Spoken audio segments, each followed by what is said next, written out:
Grand evening, everyone. It is Wednesday, June 3rd, 2026. It is 1800 hours and 13 minutes. Meant to start this a minute ago. This is initially a live stream recording that is posted to my YouTube channel and also right here on this X page as well. Publicly, that is. As for that, we have quite a few new developments and some to talk about here tonight for this midweek news, for the midweek news here tonight. And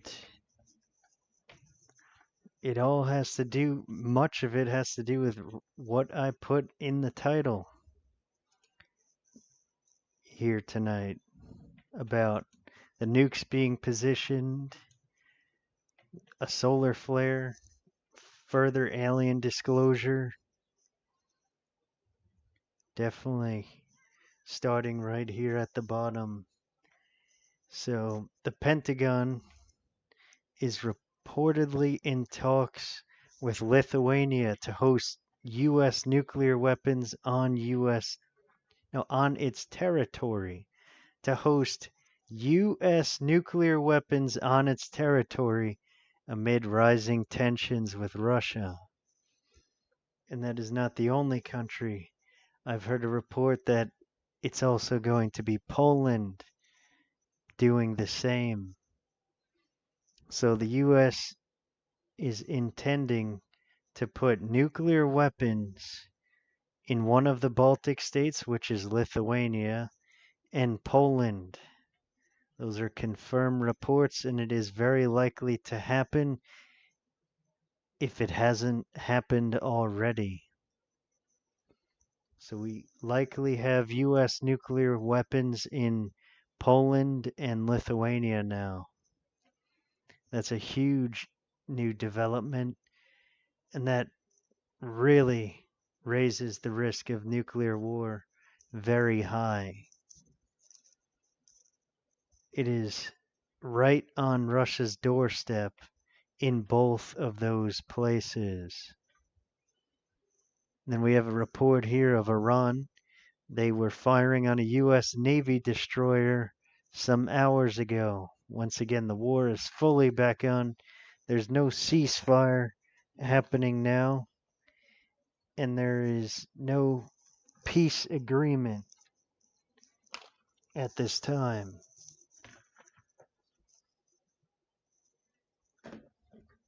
Then we have this here. This was at a Kuwait airport terminal. It was a blast that was reportedly caused by a U.S. Patriot air defense missile, an error. That's what the IRGC is saying. And the IRGC is also saying that they did not fire at this target, so we have fog of war there. Both sides are not admitting to that. It's much more likely that Iran did it, and it could have been an error by Iran on that airport, which firing on an airport like that, and it could have been an international airport. So that in itself is a serious war crime if it was an international airport, which it probably was. It seems like a large airport, as you can see there. There's fire and debris everywhere there where that terminal got hit by either a U.S. Patriot air defense missile, an error, or it was something Iran did with one of their missiles that caused massive damage there at that airport.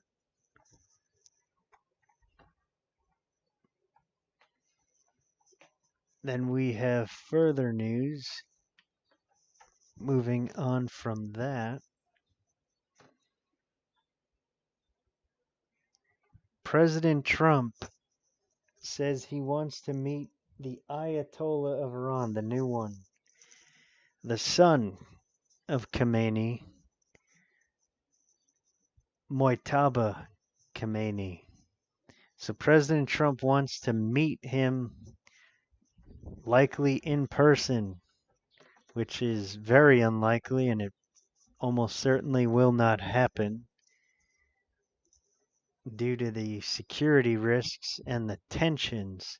It would not make sense for Mojtaba to even come out like that. And it could be some kind of strategy to get him to come out so that they could watch him very closely as to where he goes and just constantly keep watch on him, on Mojtaba Khomeini, before and after that meeting so they know exactly where he is. Then this here about AI, scientists they're saying that AI has decoded communication patterns in mice, dolphins, apes, birds, whales, and cuttlefish, which could eventually lead to humans communicating directly with animals. So very interesting there. That would be awesome. That's an amazing development. As for AI, very impressive, and that would end the language barrier between humans and animals. As animals, they speak in a way, they have communication patterns. So it's great that AI is solving that, to have full understanding between humans and animals. Then we have this disclosure, which I've known for quite some time. This is a huge alien disclosure. So, according to Representative Tim Burchett, there may be aliens stationed at 5 or 6 underwater bases off the U.S. coast, and that's just off of the U.S. coast alone. So, 5 or 6 alien underwater bases just off the U.S. coast alone. That's not even the other parts of the world. So we have alien bases off of the U.S. coast, and we have them likely, almost certainly, in other parts of the world as well, as most of the ocean, the world's water, the oceans, are not discovered, though it is pretty much confirmed by Representative Tim Burchett that there are underwater bases off of the U.S. coast that are alien. So that's a huge and very important disclosure, and that one makes the most sense so far out of all the disclosure. I've known that for some time. There's definitely aliens in underwater bases, I would say, all throughout the planet. And then we have this. The sun caused a massive. It had 2 large M-class solar flares and a powerful X-class flare in rapid succession. And so what happens with that is they stack. So the others go ahead, and then the other ones, they stack in intensity, which we can expect a lot of auroras, at least serious aurora activity far south again. So it also says here that's not even the biggest development. The eruptions launched a massive cloud of solar plasma known as a CME, and early tracking suggests it could be headed directly toward Earth. If the CME remains on its current path, it could arrive within the next 24 to 48 hours and potentially trigger a strong geomagnetic storm. likely a G5, I would say. It's going to be one of the strongest ones yet.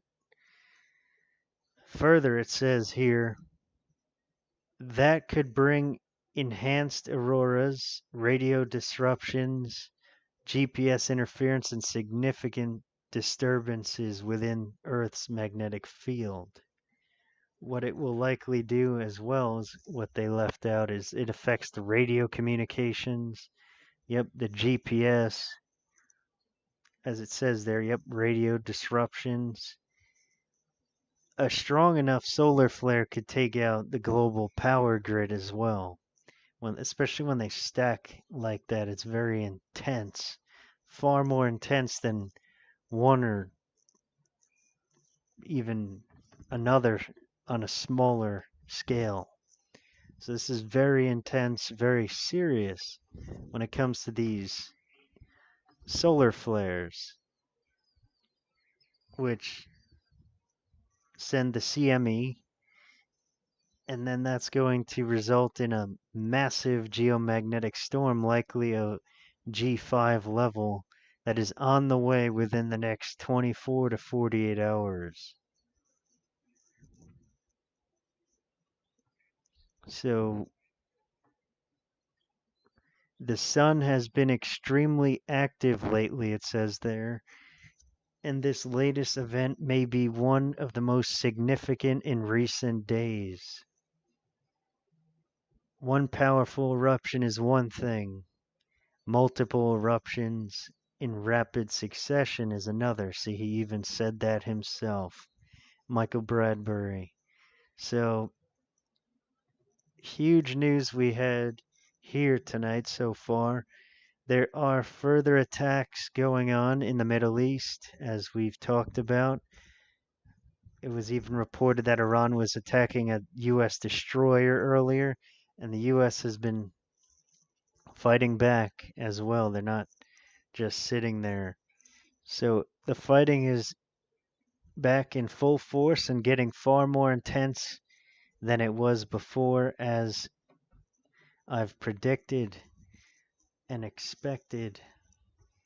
There is no real negotiating with a terrorist regime, Iran.